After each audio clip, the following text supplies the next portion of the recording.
Hello children, welcome back again in Vidya Niketan and I am Sunita Srivastava. Children, today I am going to start your science books chapter 2. Science की book है ये और chapter 2 है हमारा। और आज का जो हमारा चैप्टर है वह है माइक्रो ऑर्गेनिज्म फ्रेंड एंड फो, यानी किस तरह से माइक्रो ऑर्गेनिज्म एक दोस्त भी है और एक दुश्मन भी। ये चैप्टर में बहुत अच्छे से पढ़ाया गया है और आज हम करेंगे इसके क्वेश्चन आंसर को। तो सबसे पहले है हमारा क्वेश्चन नंबर 1 में फिल इन द ब्लैंक्स। तो यहाँ देखिए, micro organism can be seen with the help of a microscope. यहाँ करेक्ट आंसर नीचे है, देखिए ये रहा। नेक्स्ट है हमारा some bacteria fix dash directly from air and enhance fertility of soil. तो इसका आंसर होगा हमारा नाइट्रोजन। नेक्स्ट है हमारा C, alcohol is produced with the help of. तो यहाँ पे हो जाएगा हमारा ईस्ट भरेंगे। नेक्स्ट डी है हमारा cholera is caused by bacteria भर देंगे। ये हो गया है हमारा चारों fill in the blanks.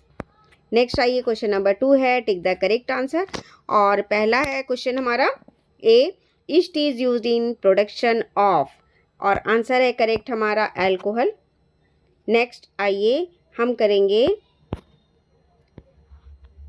B, the following is an antibiotic. The following is an antibiotic. कौन है इनमें से एंटीबायोटिक कौन है? तो यहाँ देखिए सोडियम बाइकार्बोनेट है, स्ट्रेप्टोमाइसिन है, अल्कोहल है और ईस्ट है। तो यहाँ पे जो आंसर है हमारा करेक्ट स्ट्रेप्टोमाइसिन होगा, ये लगा लीजिए आप। नेक्स्ट है हमारा carrier of malaria causing protozoan is. यहाँ आंसर करेक्ट है फीमेल एनोफिल मॉस्किटो। पहला वाला जो ऑप्शन है वो हमारा करेक्ट ऑप्शन है। नेक्स्ट हमारा डी है the most common carrier of communicable disease is, और इसका सही आंसर है हाउस फ्लाई। नेक्स्ट आइए यहाँ पे ई वाला, द ब्रेड और idli dough rises because of.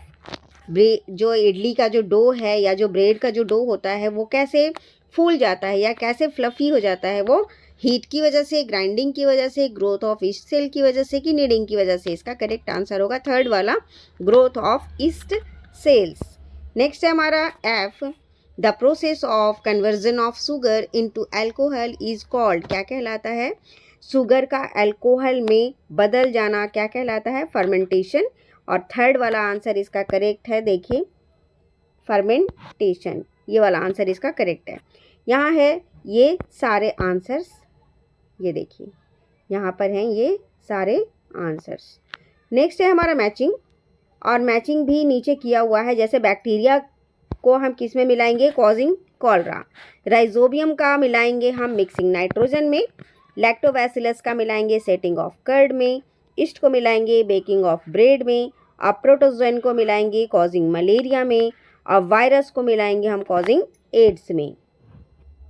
Next हमारा क्वेश्चन नंबर 4 है can micro organism be seen with the naked eyes? If not how can they be seen?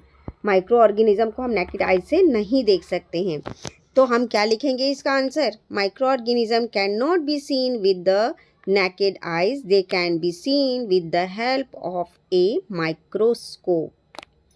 Question number 5 हमारा, what are the major group of microorganism? और answer है हमारा there are following 4 major group of microorganism.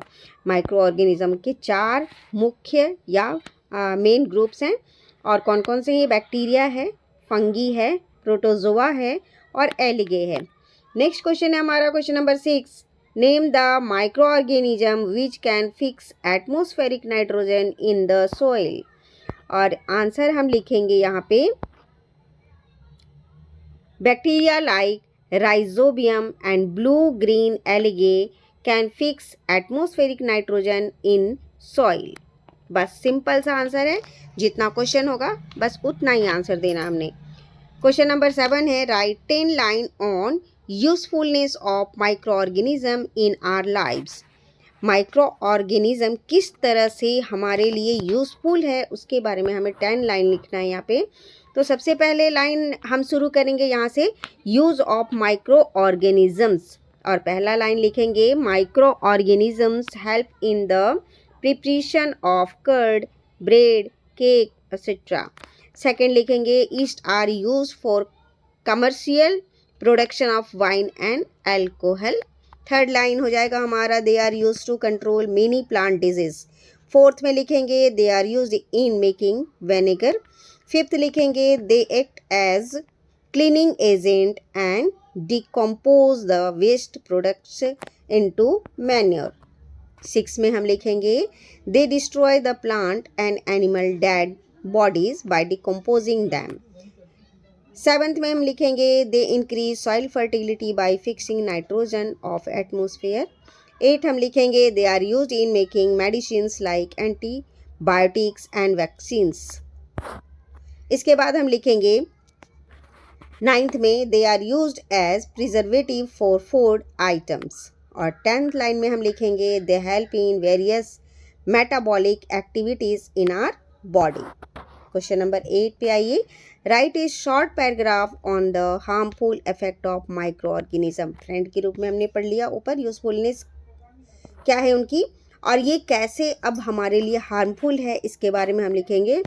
Micro organism are also very harmful to us. They cause a number of disease in human as well as in other animals like common cold, tuberculosis, measles, chickenpox, polio, cholera, typhoid, hepatitis B, malaria are some common human disease caused by microorganisms.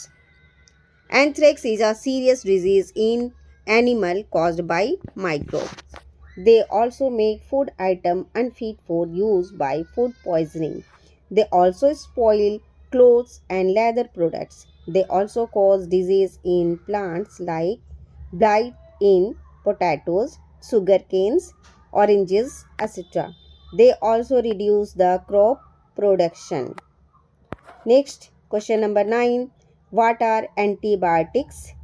What precautions must be taken while taking antibiotics? तो answer हम लिखेंगे the medicine which kill और stop the growth of micro organism in our body are called antibiotics.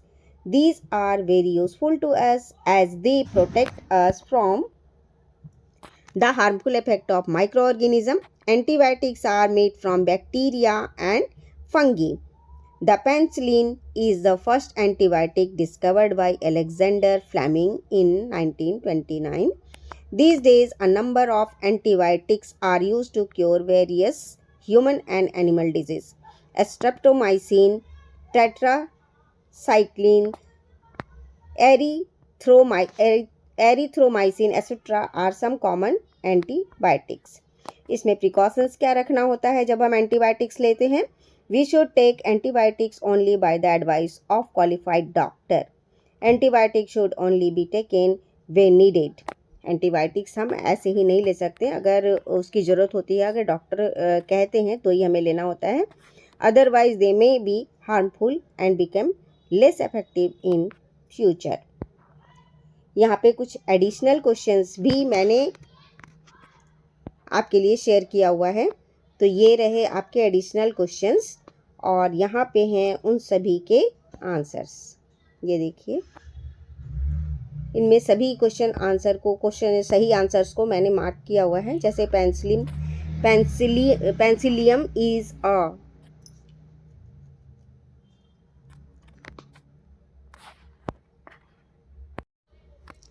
यहाँ पर कुछ additional questions भी हैं आपके लिए और सारे क्वेश्चंस के आंसर यहाँ पे मैंने मार्क किए हुए हैं, साथ ही यहाँ पर आंसर्स भी लिखे हुए हैं, तो आप इनको एक बार चेक कर लें। ये सारे क्वेश्चंस इस तरह से हैं, आप इसको अपने एग्ज़ाम के लिए तैयार कर सकते हैं। ये देखिए MCQs हैं और साथ ही वेरी शॉर्ट आंसर क्वेश्चंस भी हैं यहाँ पर और सभी के आंसर्स भी साथ में दिए गए हैं।